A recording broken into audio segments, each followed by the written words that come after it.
ছোলার ডাল বাটা দিয়ে চিংড়ি মাছের পাতুরি তৈরি করার জন্য যে উপকরণগুলি লাগবে সেগুলো আমি আগে দেখিয়ে দিই।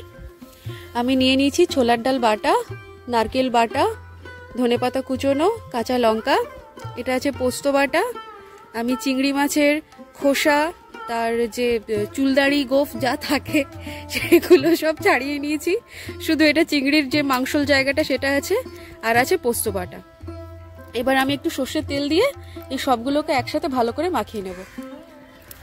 আমি একটা থালা নিয়ে নিয়েছি, এতে আমি নিয়ে নিচ্ছি প্রথমে একটু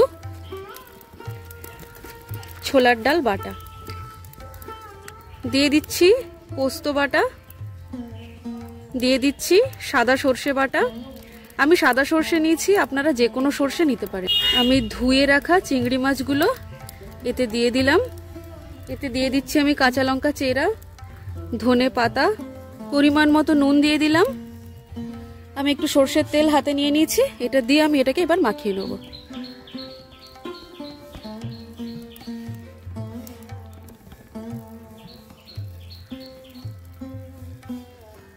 এবার আমি এতে দিয়ে দিচ্ছি নারকেল বাটা,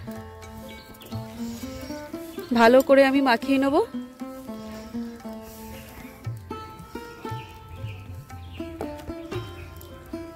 আমি আর একটু সর্ষের তেল উপর থেকে দিয়ে দিলাম, ভালো করে এটাকে মাখিয়ে নিচ্ছি। আমার মাখানো হয়ে গেছে, এবার আমি এগুলো কলা পাতায় দিয়ে সন্দেশের মতো শেপ করে একদম অল্প আঁচে ভালো করে ভেজে নেব।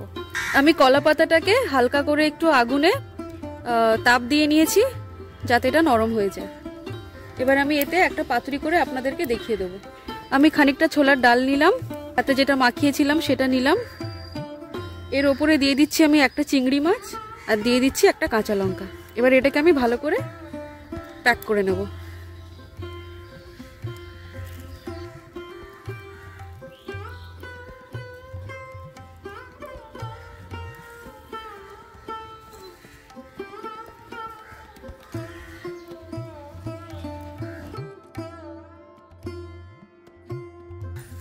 এই যে এইভাবে আমি প্যাক করে নিয়েছি, এভাবে আমি সবগুলো তৈরি করে নেব। কড়াই গরম হয়ে গেছে, আমি এতে একটু সর্ষের তেল দিয়ে দিচ্ছি। পাতুরিগুলো এতে আমি দিয়ে দিচ্ছি, একদম লো আছে, হালকা হালকা করে এগুলো ভাজা হবে।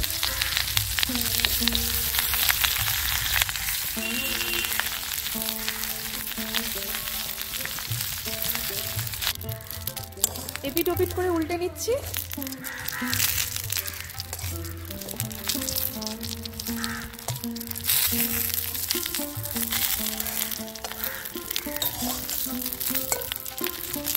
পাতুরি আমাদের হয়ে গেছে, আমি একটা পাতুরি খুলে দেখিয়ে দিচ্ছি।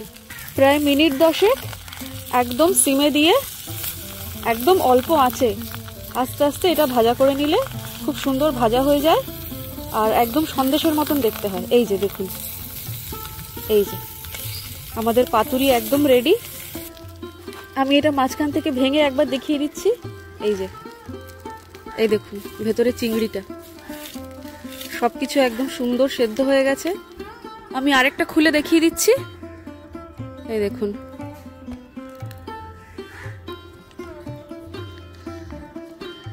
এই যে সুন্দর তৈরি হয়ে গেছে।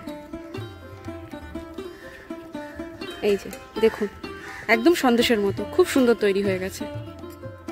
প্রিয় দর্শক, গোপুর হেসেলে আজকের আমরা বানালাম ছোলার ডাল দিয়ে চিংড়ি মাছের একটি পাতুরি। এইভাবে সন্দেশের পাতুরি বা পাতুরির সন্দেশ একবার অতি অবশ্যই বানিয়ে খেয়ে দেখবেন, আর কেমন হলো সেটা অতি অবশ্যই গোপুর হেসেলে কমেন্ট করে জানাবেন। ভিডিওটি ভালো লাগলে লাইক, শেয়ার, সাবস্ক্রাইব করতে ভুলবেন না। রেসিপিটি অতি অবশ্যই একবার বানিয়ে খেয়ে দেখবেন, এটি ভীষণ ভালো খেতে হয়। খুব বেশি ঝামেলা কিছু নেই, বেশ কয়েকটা জিনিস বেটে নিয়ে একসাথে ভালো করে মাখিয়ে পাতুরির মতন করে ভেজে নিলে রান্নাটি হয়ে যায়। আপনারা ভালো থাকবেন, সুস্থ থাকবেন।